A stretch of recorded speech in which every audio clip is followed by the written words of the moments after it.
लगाते रहना होगा, तब जाकर ये मन रुकने लगेगा, वरना ये हमारे वश में नहीं होगा। तो गुरु महाराज ने हमें कई उदाहरण देकर समझाने की कोशिश की है कि आगे आने वाला समय बड़ा खराब और नाजुक है। ऐसे कठिन और मलिन समय में केवल भजन आपकी रक्षा करेगा। आपके पास में जो भी रुपए पैसा धन दौलत होगा, उससे आपकी रक्षा नहीं होगी। जो हमने पिछले 2-3 सालों में जो कोरोना का समय हमने देखा है कि उस समय में जितने भी पूंजीपति लोग थे, अपने घर में अलमारी भर भर के जिन्होंने पैसा रखा था, उनकी भी रक्षा उनका पैसा नहीं कर पाया, तो हमारी आपकी क्या होगी। तो उसी समय गुरु महाराज ने कहा है कि जो लोग शाकाहारी होंगे और जो लोग नामदानी सत्संगी होंगे और जो नियमित रूप से ध्यान भजन करते होंगे, उनके लिए चाहे जो भी बीमारी आ जाए वो कुछ असर नहीं करेगी। तो अभी हम जो सुन रहे हैं टीवी न्यूज पर कि ऐसा ही एक वायरस फिर से चीन में प्रकट हो चुका है और उसका कोहराम इतना मच चुका है कि पता नहीं उस बीमारी की चपेट भारत में कब आ जाए, इसका कोई भरोसा नहीं। लेकिन फिर भी हम लोगों को डरना नहीं है। जैसे उस समय में हमने डटकर सामना किया, ऐसे इस समय भी हमें हर मुसीबत से, हर कीटाणु से हमें डटकर सामना करना होगा। लेकिन उसके लिए हमारे पास कोई पूंजी तो चाहिए। अगर किसी काम के लिए हमें कोई काम करना होता है तो उसके लिए हमारे पास में हमारी पूंजी जमा होनी चाहिए, तब जाकर हम उस कार्य को कर सकते हैं। तो गुरु महाराज ने कहा, इसीलिए गुरु महाराज ने बार बार कहा था कि आपको केवल ध्यान भजन सुमिरन ही बचा सकता है। और जब ऐसी बीमारी का समय आएगा, ऐसी बीमारी की आंधी आएगी, तो उस समय में आपको केवल आपका भजन ही बचा सकता है, अन्यथा और कोई बचा नहीं सकता। तो प्रेमियों, आगे आने वाला समय बहुत ही कठिन और खराब है।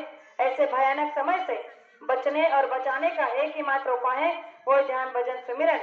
तो जो हम लोग साप्ताहिक रूप से करते हैं, तो ये हमारा बड़ा परम सौभाग्य है कि आपके गांव में भी साप्ताहिक रूप से होता है, हमारे यहाँ भी होता है, अन्य और गांव में हो रहा है। तो ये गुरु आदेश का पालन है, क्योंकि इस कलयुग की सच्ची भक्ति केवल गुरु आदेश का पालन ही है।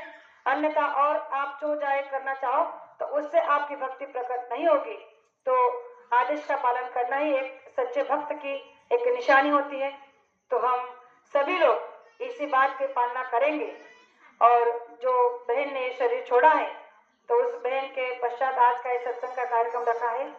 तो गुरु महाराज ने कहा कि जो सत्संगी लोग होते हैं, सत्संगी प्रेमी होते हैं, उनकी जीवात्मा की संभाल स्वयं संत सदगुरु करते हैं। तो इन्हीं की तरह हमारी जीवात्मा की संभाल भी बाबा जय गुरुदेव जी महाराज करे और करेंगे, ऐसी आशा उम्मीद रखते हैं।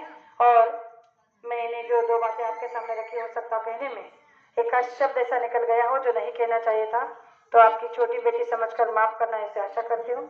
और मेरे दर्शक को यही विराम देना चाहती हूँ। जय गुरुदेव।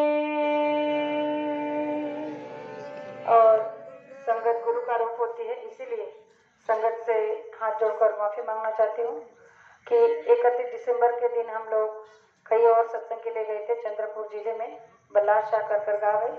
तो 2 साल से वहाँ कार्यक्रम दिया है। तो उन प्रेमियों की जो इच्छा थी, वो भी बुजुर्ग लोग हैं, उन्होंने पहले साल गए थे हम पिछले साल, तो तब हमें पता नहीं था, हमें लगा कि 1 साल के लिए बुला रहे हैं, अगले साल जाना नहीं होगा।